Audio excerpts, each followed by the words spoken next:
Hey guys, it's me, Bluetooth Husky here with another video, and today I will be demonstrating my butterfly knife. I got this at a gift shop for I think $15. It's pretty nice. I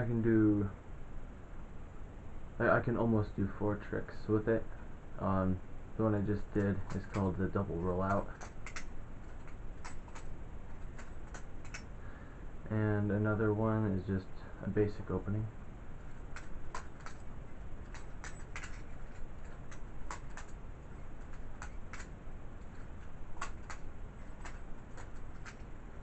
And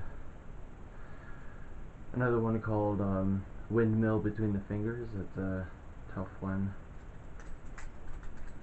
I try to hold it like this at the end. And then another one, the Zen rollover, where I try to make it go over my hand like that. Watch.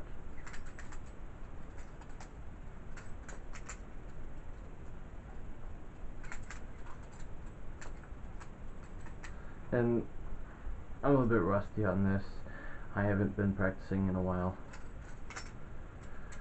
But there is my butterfly knife.